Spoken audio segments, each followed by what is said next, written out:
En 2014, los elementos metálicos se encuentran en la naturaleza como compuestos orgánicos sólidos, exceptuando el mercurio que a temperatura ambiente se encuentra líquido. Estos metales son llamados minerales. Se caracterizan por no necesitar de una reacción de otro elemento para ser estables. Esto sucede cuando la última capa le hace falta un electrón y lo extrae de una capa interior. De modo sucesivo y de esta forma, los electrones se van llenando de las capas superiores.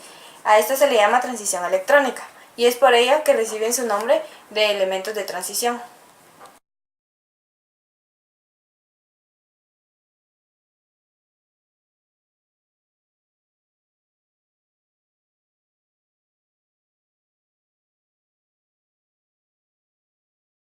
Compañeros de Ingeniera Chávez, mi nombre es Carla Mesa y me dirijo a ustedes con el subtema de los metales de transición, el cual son las propiedades físicas. Estos son metales duros con puntos de fusión y ebullición muy elevados en comparación a los de los alcalinoterrios y los alcalinos. Esto se debe a la disminución del radio atómico. Asimismo, los metales de transición tienen una estructura muy compacta y son buenos conductores de calor y electricidad, además que son dúctiles y maleables. Es necesario recalcar que los metales de transición son sólidos a temperatura ambiente con excepción del mercurio, que se encuentra en estado líquido. Estos presentan gran variedad de estados de oxidación. Los metales de transición poseen propiedades diferentes a los alcalinos y alcalinoterrios. Son menos metálicos desde el punto de vista químico, pero más metálicos desde el punto de vista técnico, es decir, respecto a su dureza y ductibilidad, entre otros. Son elementos un poco extraños en el sentido de que al clasificarlos en la tabla periódica se parecen más por periodos, es decir, las filas, que por grupos, que son las columnas, como sería lo normal. Los metales de transición son muy importantes en los procesos biológicos. Presentan anomalías en cuanto al relleno en los orbitales, en la estructura electrónica de los elementos de un mismo periodo. Hay un salto del 3d3 al 3d5 y del 3d8 al 3d10. El hecho de tener los orbitales semiocupados les confiere mayor estabilidad. Los metales de transición se caracterizan por la posibilidad de actuar con varios números de oxidación debido a los números huecos en los orbitales d. El número de oxidación 2 es el más frecuente. Pierden los dos electrones de la capa S2 y pasan al anterior periodo. Hacia el centro del periodo hay mayor multiplicidad. El salto electrónico en estos iones es de energías bajas, por lo que cae dentro del espectro visible. En estos estados de oxidación múltiple dan lugar a que los elementos sean paramagnéticos debido a la existencia de electrones desapareados. Los compuestos de los metales de transición suelen ser coloreados como el hierro y el níquel, que cambian también su color.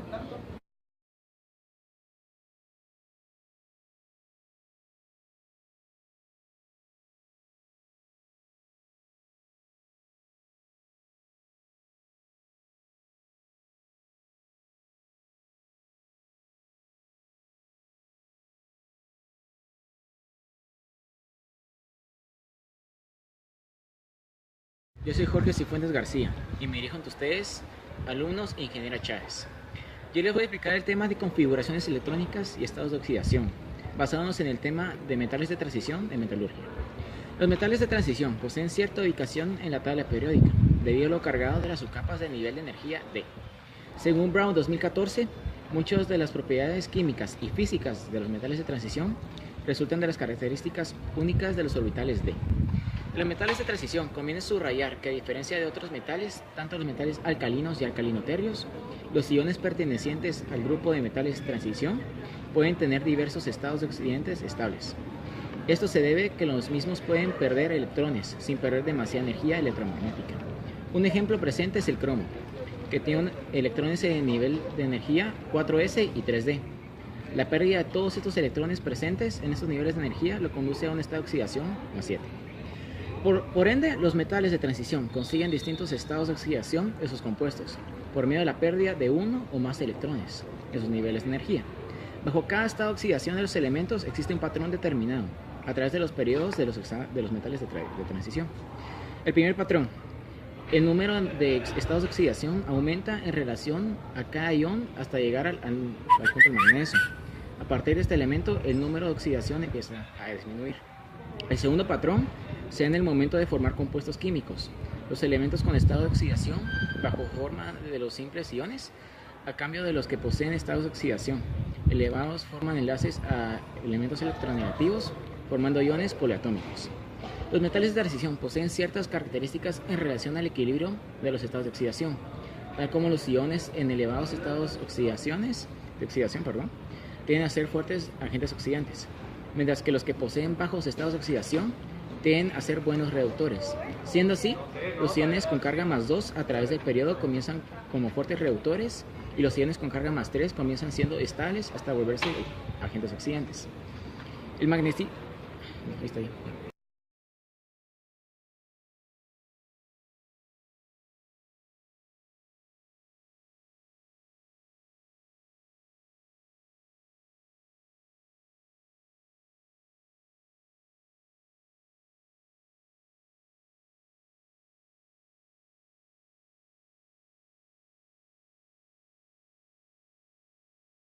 Magnetismo es el fenómeno físico en el cual los objetos ejercen fuerzas de atracción sobre otros materiales.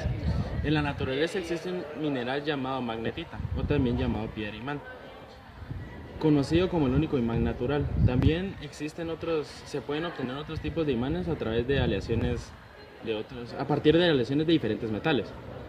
El imán es un material capaz de producir un campo magnético exterior e interior.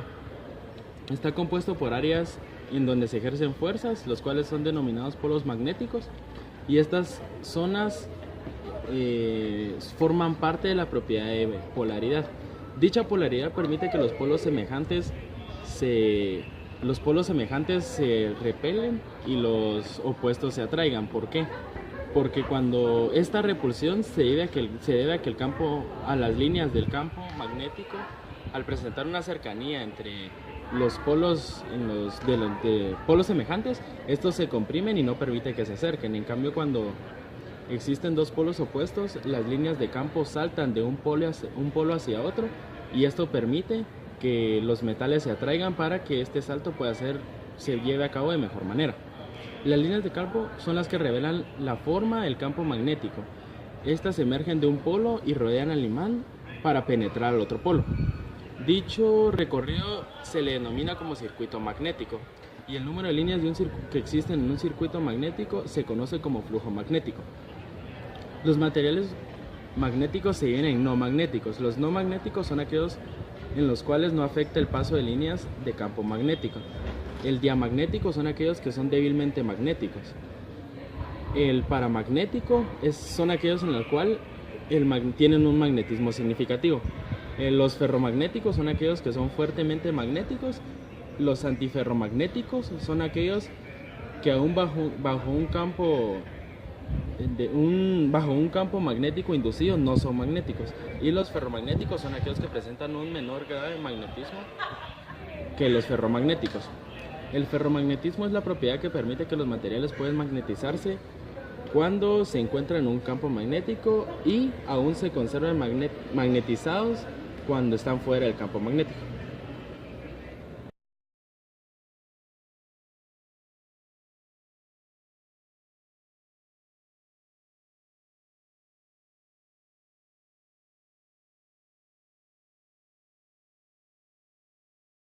La curva de histéresis. La histéresis se define como el fenómeno de inercia por el cual cierto material ofrece resistencia a un cambio determinado, ya que propenso a conservar sus características.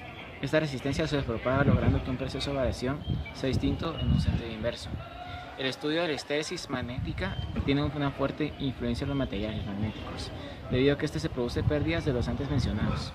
Las pérdidas del antes mencionado representan pérdidas de energía que se manifiestan en liberación de calor en los núcleos magnéticos.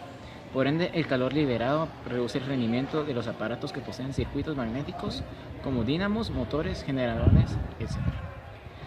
Después de haber sido sometida a una sustancia ferromagnética a la acción en un campo magnético, cuando el mismo desaparece, la sustancia se manifiesta en un cierto nivel de inducción magnética, el que se llama magnetismo rematente. La curva de histéresis se encarga de mostrar la curva de magnetización de un cierto material, sea cual sea su material. La curva siempre mantendrá las características similares dentro de la gráfica de la curva de histéresis. Conviene mencionar que en un determinado punto la magnetización se produce de forma proporcional.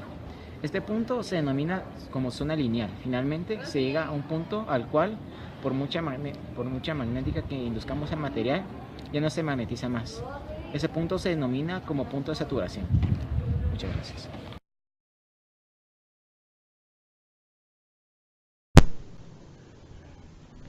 Los imanes son útiles en muchas formas. Pueden ser utilizados en el hogar, prendas de vestir o comercialmente.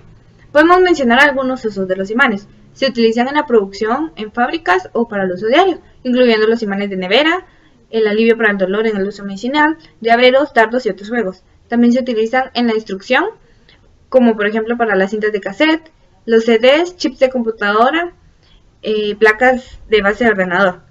Se utilizan en las brújulas y en los medios de información. Los efectos que producen las ondas electromagnéticas son el punto de partida de muchas de estas innovaciones tecnológicas y también en pro de la salud. Se encuentra en los procesos sanguíneos, mejora la trayectoria de la respiración, ayudando a que sea más limpia. Otro aspecto que me pareció relevante es que el magnetismo es un evento totalmente natural, que no causa efectos secundarios mientras se le dé una adecuada utilización. Esto respecto al ámbito de la salud.